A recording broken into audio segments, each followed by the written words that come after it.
ঘটা করে বাড়ি বাড়ি বর্জ্য সংগ্রহ চালু করা হলেও দীর্ঘদিন অব্যবহৃত অবস্থায় পড়ে থেকে নষ্ট হতে বসেছে ই রিক্সা। এই ঘটনায় তীব্র ক্ষুব্ধ স্থানীয় বিজেপি নেতৃত্ব। আরামবাগের আরান্ডি ২ নম্বর গ্রাম পঞ্চায়েত এলাকার বিজেপি নেতা বিশ্বজিৎ মালিকের অভিযোগ, তৃণমূল সরকার ক্ষমতায় থাকাকালীন তৃণমূল পরিচালিত পঞ্চায়েতে সরকারি উদ্যোগে বর্জ্য সংগ্রহের জন্য এই গাড়িগুলি দেওয়া হয়েছিল, কিন্তু সেগুলি নিয়মিত পরিষেবায় ব্যবহার না করে দীর্ঘদিন ফেলে রাখা হয়, ফলে গাড়িগুলি চলাচলের অযোগ্য হয়ে পড়েছে। বর্তমানে বিজেপির পক্ষ থেকে ই রিক্সাগুলিকে পঞ্চায়েতের সামনে এনে মেরামতের উদ্যোগ নেওয়া হয়েছে। মেরামতের পর ফের ওই গাড়িগুলির মাধ্যমে বাড়ি বাড়ি বর্জ্য সংগ্রহ করা শুরু হবে বলেও জানানো হয়েছে।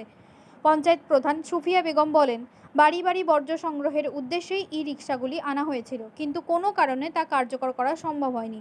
বর্তমানে বিজেপির পক্ষ থেকে সেগুলি পুনরায় চালুর উদ্যোগ নেওয়ায় তারা খুশি। এই গাড়িগুলো মানুষের বা গ্রামের পরিষেবার্থে এই গাড়ি সরকার দিয়েছিল। এখানে কোথায় নোংরা আবর্জনা থাকবে পঞ্চায়েত থেকে তুলে নিয়ে যেয়ে আমাদের একটা জায়গা করা রয়েছে, ঠিক আছে, সেখানে ফেলা হবে। এই তৃণমূল সরকার এমন একটা জিনিস করেছে, গাড়িগুলো নিয়ে যে বনের ভেতর লুকিয়ে রেখেছিল। তো আমাদের কর্মীরা সবাই মিলে যে গত পরশু দিন গাড়িগুলো উদ্ধার করে আনে। গাড়িগুলোর হাল দেখতে পাচ্ছেন কী অবস্থা রয়েছে। এটা বিজেপি সরকার। এই বিজেপি সরকার আমরা চাইছি মানুষের পরিষেবা যাতে বেশি করে পায়, যা কোনো জায়গায় নোংরা আবর্জনা না পড়ে থাকে। এই গাড়ি আমরা রিপেয়ারিং করে কতটা কী করতে পারি বিধায়কের সাথে আলোচনা করবো, করে কতটা কী করতে পারি আমরা তার নিয়ে আমরা সব আলোচনা আজকে বসে বলে সবাই এসেছি একসাথে। কত টাকা প্রায় এক একটা গাড়ির মূল্য রয়েছে? ওই ধরুন 3খানা গাড়ি মানে ধরুন 3.5 লাখ টাকা। সাধারণ মানুষ প্রশ্ন তুলছে, তাদের ট্যাক্সের টাকাতেই তো সরকারের এই সমস্ত গাড়ি, এগুলো কেন এরকমভাবে ক্ষতিগ্রস্ত হচ্ছে? এর আগে তৃণমূলকে জবাব দেওয়া দরকার ছিল। এর আগেও তার সাধারণ মানুষের জবাব বলা দরকার ছিল যে এই স্টিমেটে এই গাড়িগুলো হয়েছে। সাধারণ মানুষ জানেই না এইসব গাড়িগুলো আছে। প্রধান সঞ্চালক ওদের সব নুকিয়ে রেখেছে। কারা নুকি রেখেছিল এগুলো? প্রধান সঞ্চালক ওদের বাড়ির সামনে থেকে নিয়ে এসেছি আমরা। কতগুলো গাড়ি রয়েছে আর্নি টু এর? 3খানা। এই 3টে গাড়ি নিয়ে এসেছেন? 3টে গাড়ি নিয়ে। এগুলো কি আগামী দিনে কি চিন্তা ভাবনা আছে গাড়িগুলো নিয়ে?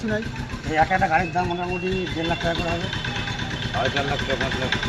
আগামী দিনে কি করবেন এগুলোকে রিফাইন করে পরিষেবা দেবেন?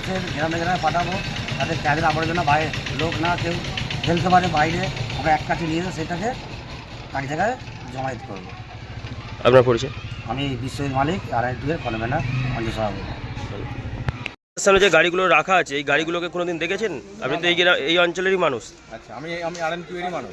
কোনোদিন দেখেছেন এই গাড়ি? না, এইসব গাড়ি আমার জন্য কোনোদিন যায়নি কাজরা ভাড়া আনতে, কাজরা কিংবা ময়লা আনতে কোনোদিন যায়নি। এই গাড়িটা আমার ফার্স্ট টাইম এখানে দেখছি আমরা। কোনোদিন এই এলাকাতেও ঘুরতে দেখেছেন বা কাজরা ভাড়া? ঘুরতে দেখিনি, আর আমাদের কোনোদিন যায়নি। এগুলো ফার্স্ট টাইম এখানে দেখছি। এগুলো তো সরকারি মূল্য খরচা করে এইগুলো গাড়িগুলো কেনা হয়েছে। হ্যাঁ, সে তো হয়েছে, যাতে করে বর্জ্য পদার্থ এইসবগুলো এলাকায় না, এলাকা পরিবেশ না দূষণ করে। হ্যাঁ, কিন্তু মানুষের পরিষেবা তো দিচ্ছে না। কাজরা ফাজরা তো আমাদের কোনো অসুবিধার মধ্যে আছে। এইসব গাড়ি কোনোদিনও যায়নি। কি বলবেন, এইসব গাড়িগুলো কি কাজে লাগানো দরকার? সে তো অবশ্যই কাজে লাগানো দরকার। সরকার থেকে যেহেতু দিচ্ছে, কিন্তু কাজে লাগানোর জন্য আমাদের কাজে লাগানোর অবশ্যই দরকার। আর আমাদের কোনো তো আবর্জনা ফেলার কোনো জায়গাই নেই। আমরা সেই আবর্জনা কী করতে হচ্ছে, আমাদেরকে একটা জায়গার মধ্যে রাখতে হচ্ছে, দেখে পুকুরে ফেলে দিতে হচ্ছে, সে পুকুর নষ্ট হচ্ছে। শহরের দিকে কি হয়, এরকম গাড়ি যায়? শহরের দিকে এসব গাড়ি যায় তো পৌরসভা এর গাড়ি, কিন্তু পঞ্চায়েত এলাকায় এরকম গাড়িই নেই।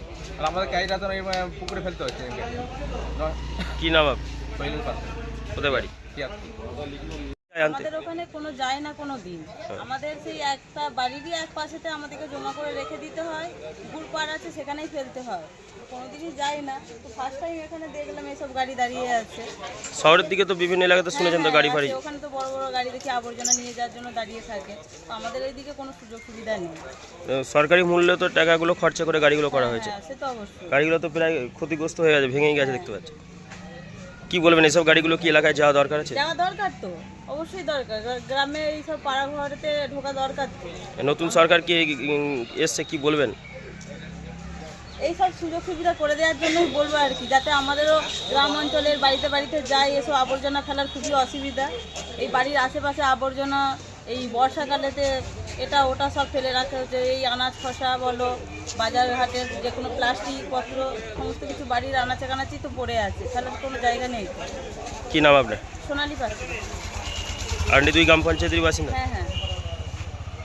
তৃণমূলের আমলে তৃণমূলেরই প্রধান, সেই জায়গাতে আপনাদের আমলে লক্ষাধিক টাকা ব্যয়ে ওই বর্জ্য পদার্থর গাড়িগুলোকে করা হয়েছিল।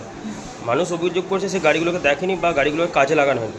সরকারি টাকা এত টাকার ব্যয়ে গাড়িগুলো ভগ্নদশায় পড়ে রয়েছে, এবং বিজেপির যারা নেতৃত্ব রয়েছে তারা বলছে যে আপনারা এই গাড়িগুলোকে নুকিয়ে রেখেছিলেন, মানুষের কাজে লাগাননি, শুধুমাত্র কাটমানি খেতেই ব্যস্ত ছিল, কি বলবেন? দেখুন, গাড়িগুলো আমাদের বিগত সরকারের আমলে যে গাড়িগুলো দেওয়া হয়েছিল কাজ করার জন্য দেওয়া হয়েছিল, তার জন্য আমাদের সেগ্রিগেশন সেটও তৈরি হয়েছে এবং কাজ করার জন্য উদ্যোগও নেওয়া হয়েছিল। এবং আমাদের বোর্ডে যে বিগত সরকারের বোর্ডে যারা ছিলেন সঞ্চালক এবং মেম্বার, তারা সকল মিলে দায়িত্ব নিয়েছিলেন কাজ করানোর, কিন্তু কোনো কারণে কাজ করাতে পারা যায়নি। গ্রামে উন্নয়নের জন্যই করবে বলেছিলেন, কিন্তু কোনো কারণে সেইটা সঠিক সিদ্ধান্তে আসতে পারা যায়নি। সেই জন্য গাড়িগুলো ছিল এবং গাড়িগুলো দীর্ঘদিন পড়ে থাকার জন্য অকেজো হয়ে গেছে। তারপরে এখন যেনারা নিয়ে এসেছেন গাড়িগুলো, ওনারা বলছেন যে আমরা গাড়িগুলো রিপেয়ারিং করে কাজ করাবো। বিজেপির যারা মেম্বার হচ্ছে তারা তো গাড়িগুলোকে নিয়ে আবার পুনরায় চালু করবে। হ্যাঁ, তার জন্য আমি তো মনে করি খুব ভালো, এতে করে গ্রামের আরও উন্নয়ন হবে, যাতে করে কাজ কমপ্লিট করতে পারবে। আমি তার জন্য খুব খুশি। আপনার পরিচয় বলেন? আমি আর্মি প্লেয়ার, আপনার নাম? সুপ্রিয়া। সোনার ছোঁয়ায় বদলে যাক আপনার বিশেষ মুহূর্ত। বিয়ে, অন্নপ্রাশন, জন্মদিন কিংবা যে কোনো উৎসব ও উপহারে আপনার সাজকে আরও রাজকীয় করতে নিয়ে আসুন সেরা গয়নার সম্ভার। আধুনিক স্বর্ণালঙ্কারের নতুন ঠিকানা নিউ তাজ জুয়েলারি। ঠিকানা হেলান বাজার, খানাকুল, হুগলি। যোগাযোগ 8981030355 9330537004। নিউ তাজ জুয়েলারি, যেখানে বিশ্বাসের সঙ্গে মেলে সৌন্দর্যের ছোঁয়া। শীততাপ নিয়ন্ত্রিত অত্যাধুনিক রেস্টুরেন্ট ময়ূখ রেস্টুরেন্ট। এখানে পাবেন চাইনিজ, পোলাও, বিরিয়ানি, তন্দুরি সহ সমস্ত রকম খাবার। এছাড়াও কাস্টমারদের সুবিধার্থে হোম ডেলিভারির বিশেষ ব্যবস্থা রয়েছে। পাশাপাশি যে কোনো অনুষ্ঠানের জন্য ভাড়া দেওয়া হয়। আমাদের ঠিকানা খানাকুল, হেলান সংলগ্ন তিলক চক। Phone number 8617492616 9732162360। সেরা খাবারের স্বাদ পেতে আজই আসুন ময়ূখ রেস্টুরেন্টে।